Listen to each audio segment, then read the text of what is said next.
प्यारे बच्चों, आज हम आपके दरमियान लेकर हाजिर हुए हैं क्लास 10 का चैप्टर नंबर 23 का सब्जेक्टिव क्वेश्चन और उसका आंसर।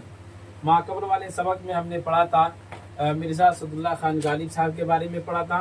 फिर उसके बाद उनका लिखा हुआ मरसिया जो आपके निसाब के अंदर शामिल है आरिफ की मौत पर, उसको हमने पढ़ा था। आज इसी चैप्टर का हम मुकम्मल सब्जेक्टिव क्वेश्चन और उसका आंसर देखेंगे। तो चलिए बेला ताखिर आज का क्लास हम शुरू करते हैं। देखते हैं,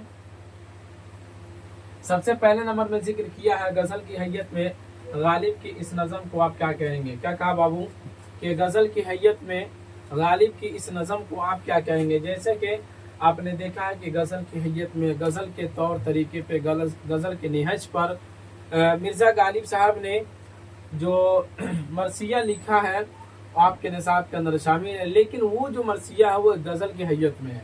यानी कि हैयत का मतलब क्या होता है, शक्ल सूरत। क्या है बाबू, शक्ल सूरत। जिस तरह से गजल की शक्ल सूरत होती है उसी तरह यहाँ पर जो मरसिया लिखा गया है आरिफ की मौत पर, उसकी भी शक्ल सूरत जो है वो गजल की तरह है। तो आप इसको क्या कहेंगे, सवाल के अंदर पूछा गया। तो इसके जवाब में जिक्र किया है गालिब की इस नज़म को हम मरसिया कहते हैं। क्या कहते हैं, गालिब की इस नज़म को हम मरसिया कहेंगे। भले इसकी शक्ल सूरत, ये इसकी बनावट जो है, इसकी लिखावट जो है, इसकी तरतीब जो है वो गजल की तरह है, लेकिन ये गजल तो है नहीं, तो हम इसको क्या बोलेंगे, मरसिया ही कहेंगे। समझ गए बाबू। चलिए आगे बढ़ते हैं। तो कहता है गालिब की परवरिश किसके जेर साया हुई। तो उसके जवाब में जिक्र किया गालिब के चचा नसरुल्लाह बेग खान के जेर साया हुआ। आपने चैप्टर के अंदर भी इस चीज को पढ़ लिया है कि असदुल्लाह बेग खान गालिब साहब जब कुछ ही दिन के थे, यानी कि इनकी उम्र कुछ ही हुई थी, तब तक इनके वालिद मोहतरम यानी अब्दुल्ला बेग साहब इस दुनिया से चल बसे। तो फिर इनकी परवरिश और फिर इनके देखभाल करने का जिम्मा जो है वो किनके सुपुर्द चला गया, इनके चचा नसरुल्लाह बेग खान के। समझ रहे ना।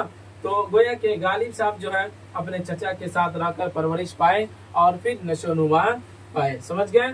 तो उसी को यहाँ पर कहा गालिब के चचा नसरुल्लाह बेग खान के जेरे साया हुई थी, यानी गालिब की परवरिश। चलिए आगे बढ़ते हैं।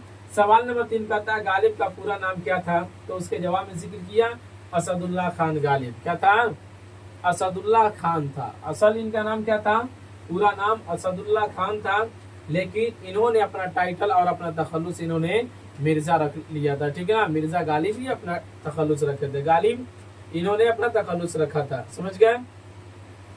सवाल नंबर 4 कहता है गालिब के वालिद का नाम बताइए।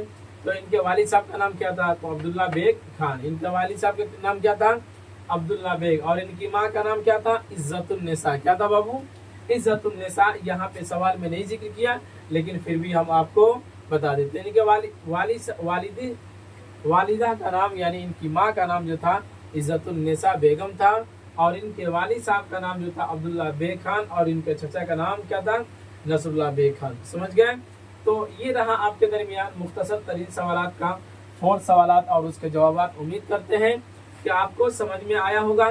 चलिए अब इसके आगे हम बाकी सवालात को हल कर लेते हैं।